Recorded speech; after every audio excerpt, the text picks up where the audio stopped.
we're talking about what's happening in the 731 on the Hub City Now with your host, Tyrone Tony Reed Jr.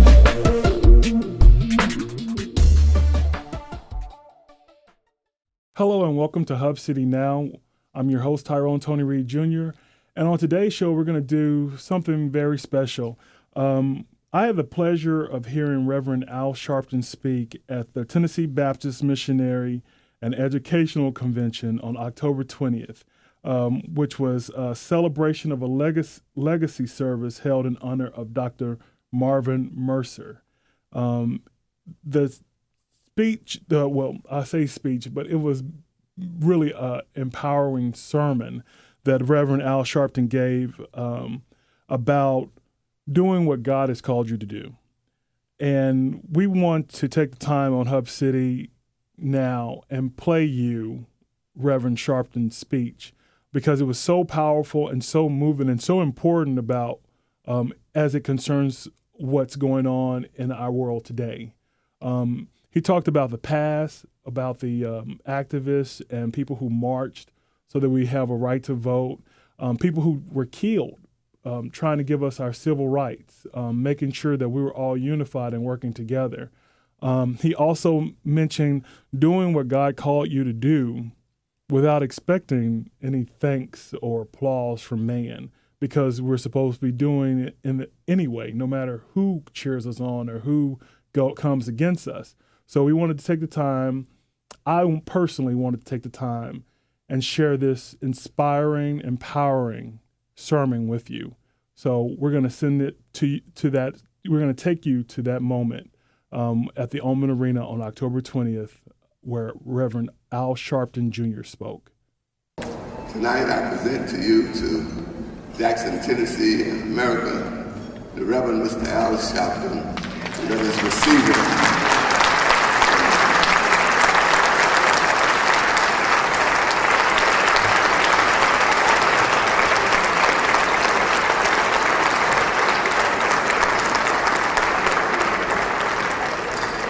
Thank you for that introduction, Dr. Parker, and certainly to my friend and brother for many years, and one who has labored and led in these times. Unlike anyone I know, he's as humble as he is of great service. And I considered it an honor for him to invite me to share as he leaves the presidency. But he will have more time now to do stuff with me. He's not retiring, he's transitioning. And you that know him know that there's nothing about Marvin Mercer that's going to sit down. But he has served us well, and he has served beyond the call of duty. And we all want to be here to thank him and thank God for him, Reverend Dr. Marvin Mercer.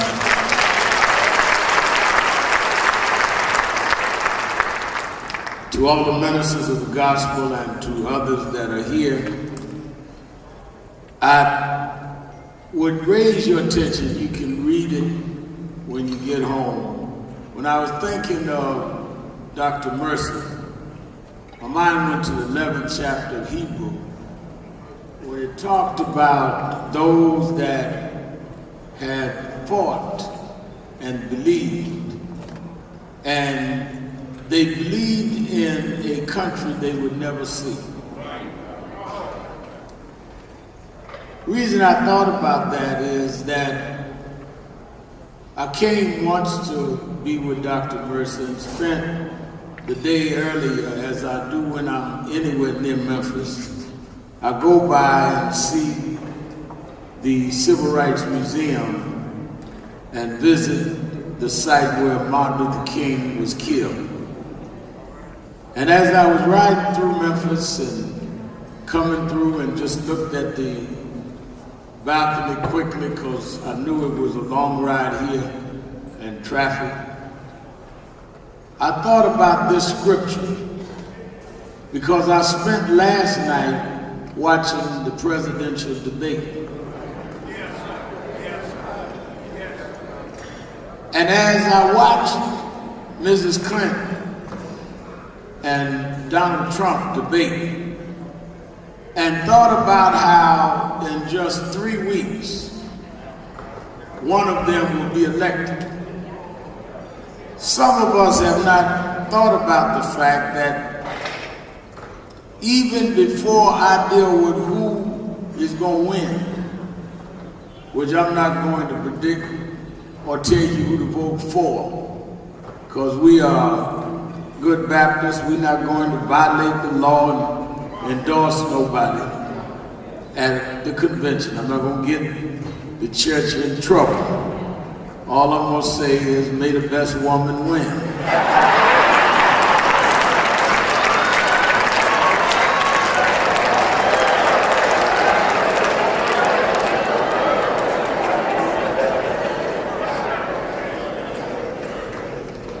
But as I looked at that and thought about how I hear so many people call on the radio to me every day, stop me around the country and talk about, I don't know if I got anything to vote for. I don't know if my vote will count.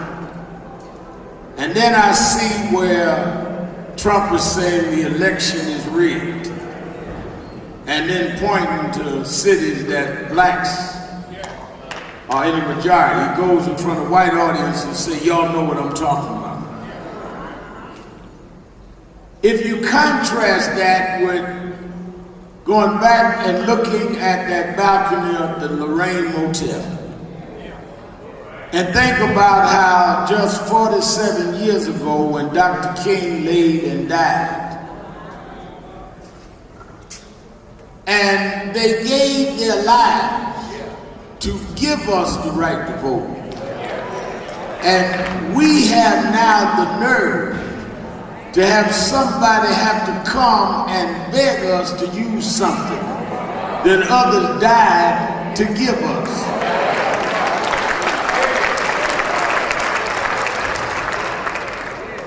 When we look at the sacrifices made and can be so unmindful and unappreciative, there's something sinful about cursing the gifts that your elders provided for you. It really don't matter whether you like Trump or Clinton. The fact that Medgar died, and Gooden and Cheney and Schwerner died, and 4 girls who wasn't in a civil rights march, they were in Sunday school, and they bombed the church and they died to give you the right to vote. Even if you just went in the polls and patted it, you ought to go. Wow, what powerful words. We're not finished yet. We're going to take a quick break and we're going to come right back.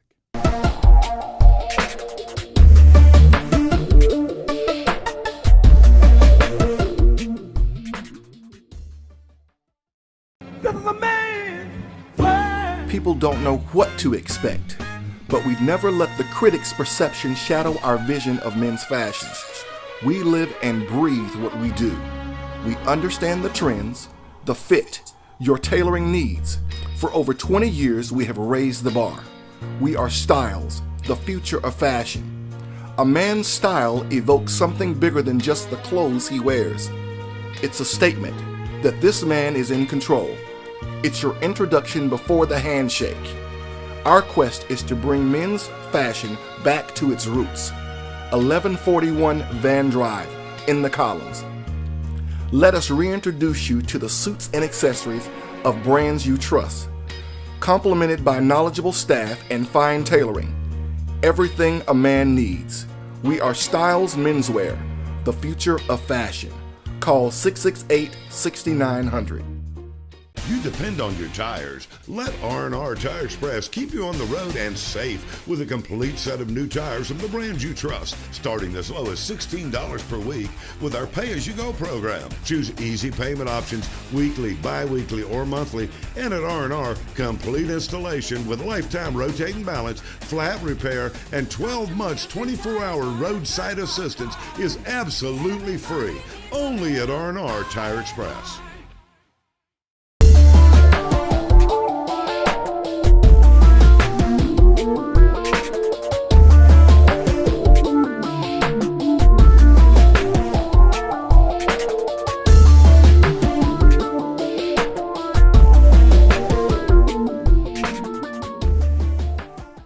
We hope you're enjoying our special edition of Hub City Now, listening to Reverend Al Sharpton Jr. sermon on October 20th at the Oman Arena. We're taking you right back to what he was saying. But the difference is between them and us brought me to Hebrew 11. There are those that believed in a country they would never see. What made King and that generation great was they fought for something that they would never see. Martin Luther King was killed. I was 13 years old, born and raised in Brooklyn.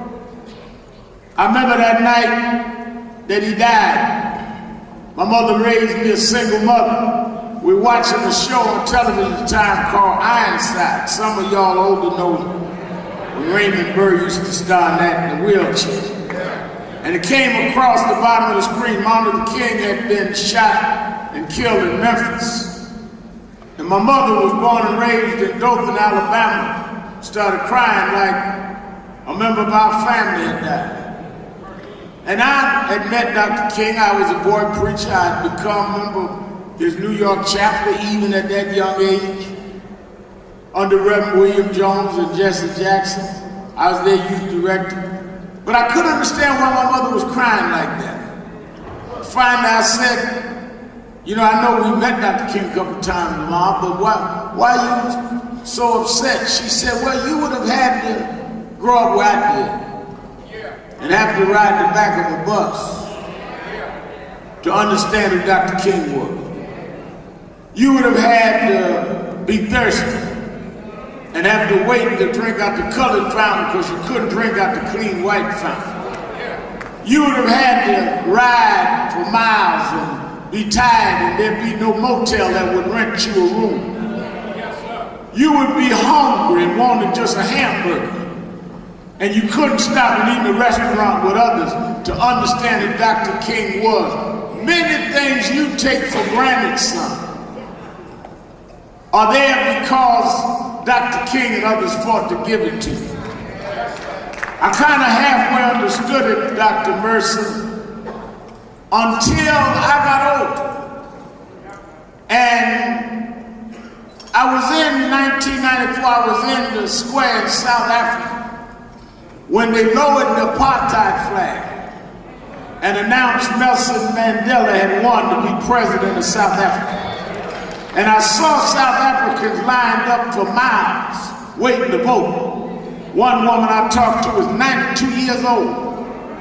And she had been online for 8 hours. And I said, well, it's 100 degrees out here. This woman can't stand it. She said, I waited 92 years. A little son won't bother me. And they made him president, but I kept on living. And I sat on the platform and watched a black man who we couldn't even pronounce his name well, named Barack Obama, become the president of the United States.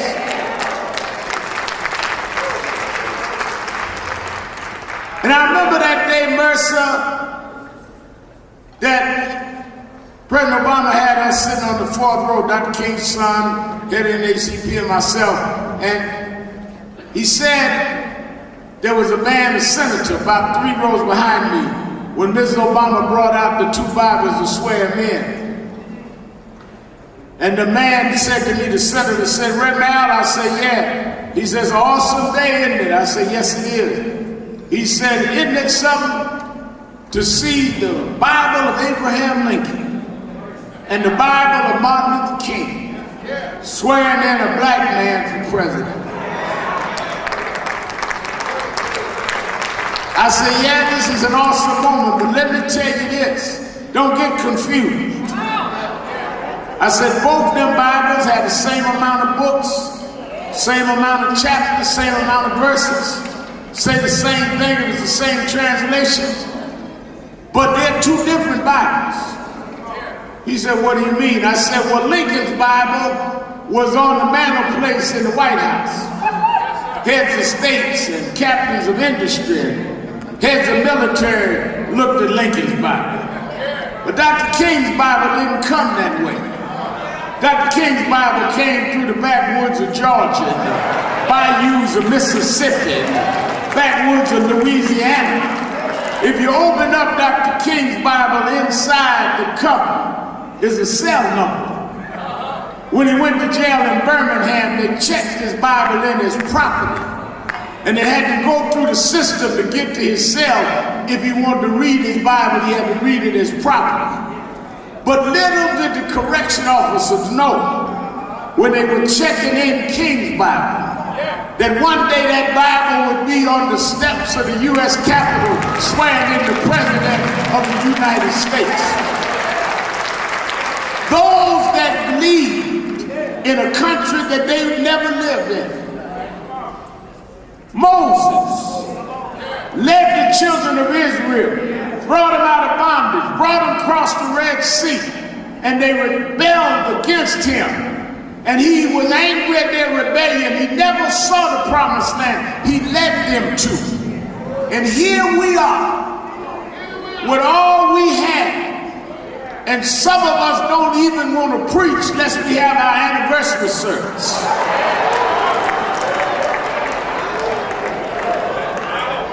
We preach about a Moses that never saw the promised land. We hang up a picture king who never saw no mama. Yet we got to thank you every Sunday morning for doing what God called you to do.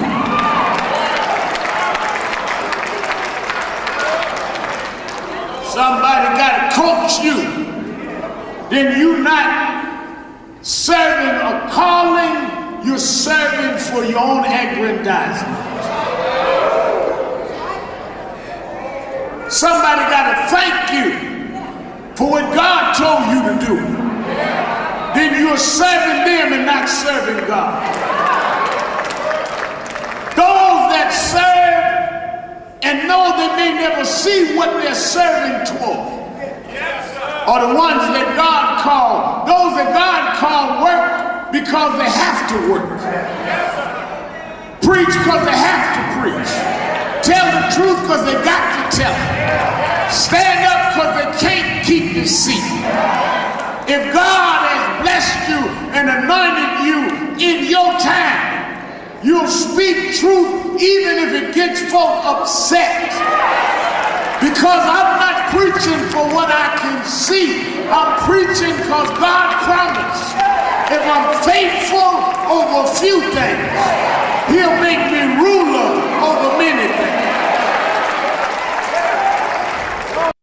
We got to take a quick break, but when we come back, we're going to hear more from the Reverend Al Sharpton Jr. Come right back.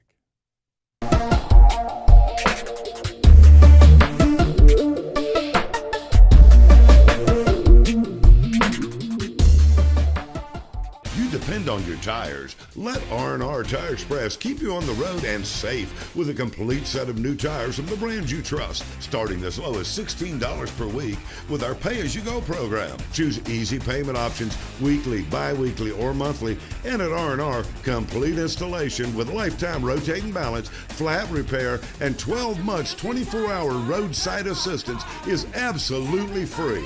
Only at R&R Tire Express.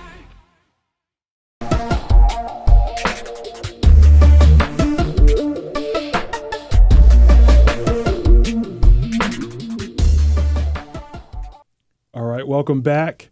We're going to send you to the conclusion of Reverend Al Sharpton Jr.'s speech.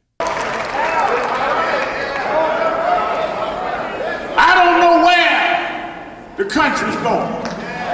I don't know who's going to win the election, but I know there is a God that promised if we just put our faith in Him, that He'll make a way out of no way. And some of y'all upset about Donald Trump. We beat folk bigger than Trump. We survived slavery. We survived chattel slavery. We survived our names being taken, our dignity being compromised. You got to get somebody tougher than Trump to deal with the God I serve.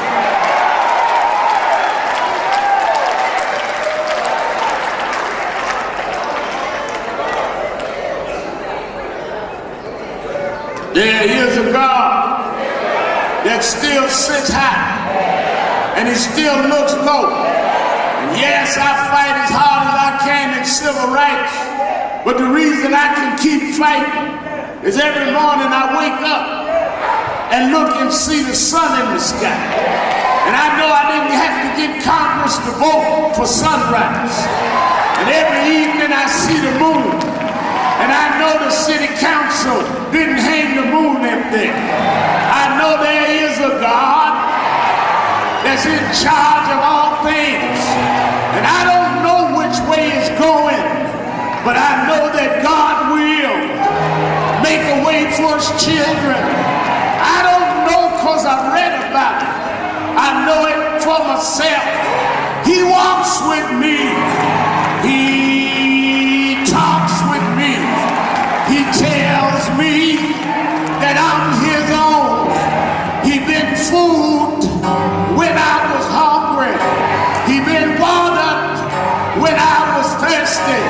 He's my rock, my sword and shield, my wheel in the middle of the wheel. He's the lily of the valley, the bright and morning star. He woke me up this morning, started me on my way. Yes, yes, yes, yes. You know, Mercer, I gotta close. I know we got a concert. I know sometimes you and Kimber, y'all keep track of what I'm doing. And sometimes I get in some controversy and you wonder how your friend Al is doing.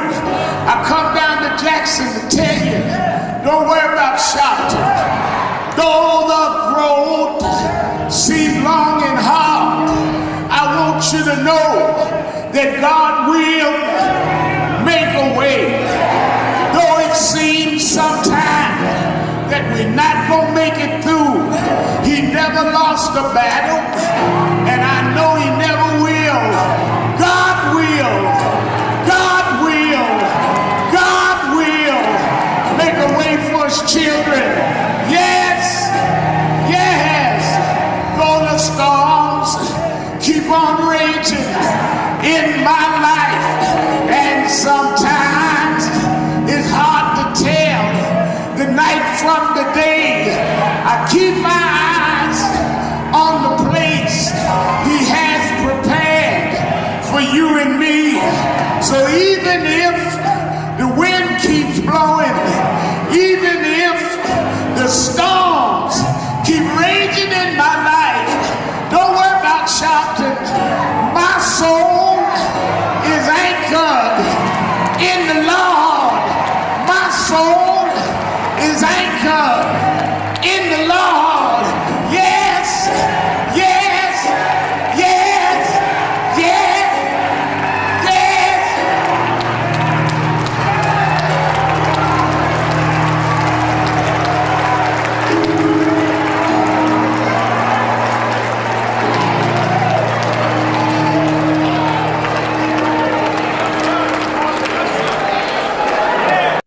See, I told you that was going to be an empowering and inspiring message that Reverend Al Sharpton delivered. The things that he talked about, from speaking about those who protested and who marched and who fought for our rights to vote, for our civil rights for all people to come. Just that imagery that he painted of a picture of Martin Luther King Jr. hanging, and in a house next to a picture of the first black president, President Barack Obama. From him taking us back to when he was a little kid, when he was 13 years old, when Martin Luther King Jr. when Martin Luther King Jr. was assassinated, and how his mom cried as if he was a member of the family. That imagery, that taking us back to that moment of what it meant back then to stand up for what you believe in, meant dying, but dying for other people so they could have the right to have freedom, to have life, to have the same rights that everyone else has. I really appreciate Reverend Al Sharpton coming to Jackson and delivering that message, because he spoke not just of the past, but of the present and the future, of what we all should be doing to help further not just any given race, but all people's rights. We should be doing it because it's the right thing to do, not waiting for people to pat us on the back or give us something for what we know is the right thing to do. We're all put here for a reason. We're all put here for a purpose. And what he spoke about, doing the right thing because it's what God wants you to do, that's how I feel about this show. That he basically summed that up.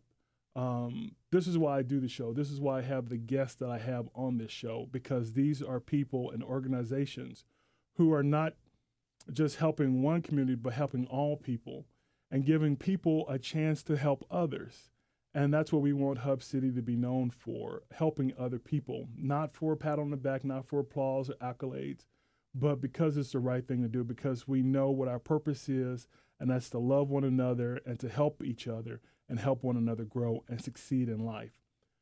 We would like to take the time to thank our sponsors, Baskerville Funeral Home, the City of Brownsville, R&R Tires Express and Custom Wheels, and Styles Menswear.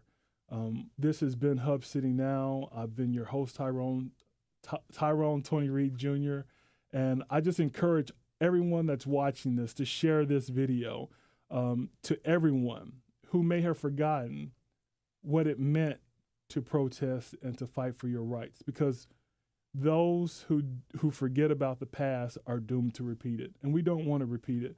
We want to make sure that everyone has their civil rights, that everybody is taking care of one another and loving one another and doing what God called you to do. You all take care, and we'll see you next time.